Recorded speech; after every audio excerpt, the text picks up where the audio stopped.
తులసినగర్ భక్తాంజనేయ స్వామి దేవాలయంలో శ్రీవల్లి దేవసేన సమేత సుబ్రహ్మణ్య స్వామి వారి కళ్యాణ మహోత్సవాన్ని అత్యంత వైభవోపేతంగా నిర్వహించారు.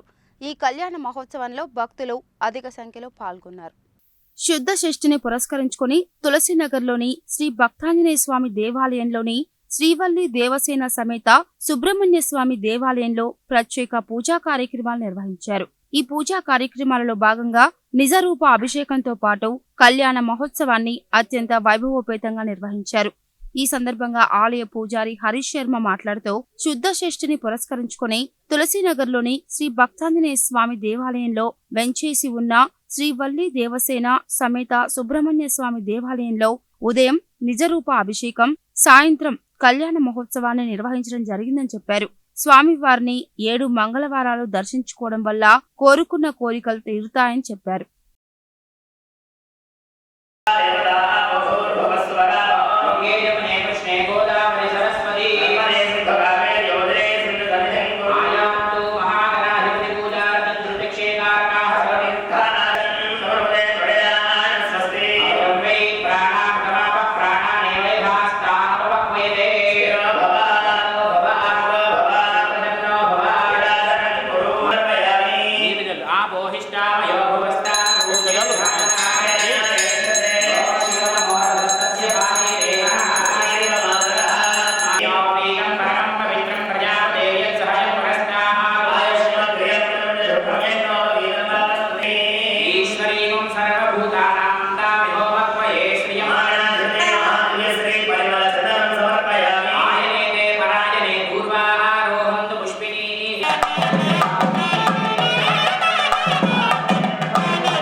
శ్రీ గురుభ్యో నమః.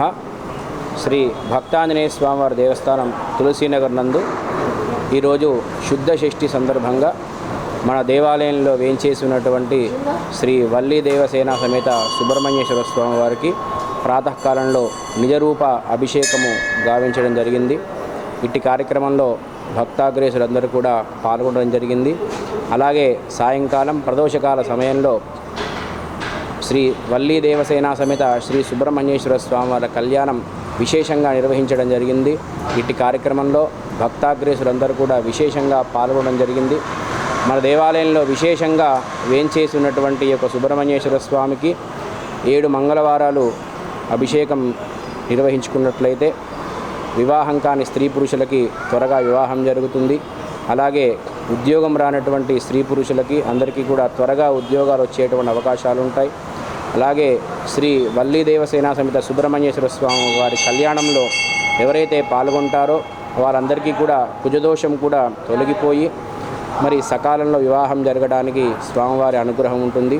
కాబట్టి ఇక్కడ చాలామంది భక్తులు వివాహం కానటువంటి స్త్రీ పురుషులు స్వామివారి కళ్యాణం నిర్వహించి వివాహం వాళ్ళ జీవితంలో నిర్వహించుకున్నారు. అలాగే సంతానం లేనటువంటి దంపతులు విశేషంగా ఇక్కడ సుబ్రహ్మణ్యేశ్వర స్వామి వారికి అభిషేకం గావించి సంతాన వాళ్ళు కూడా స్వామివారి దయ వల్ల సంతానాన్ని పొందారు. కావున భక్తులందరూ కూడా ఇట్టి కార్యక్రమంలో విశేషంగా పాల్గొనండి. సుబ్రహ్మణ్యేశ్వర స్వామి వారి అనుగ్రహానికి పాత్రులు కండి.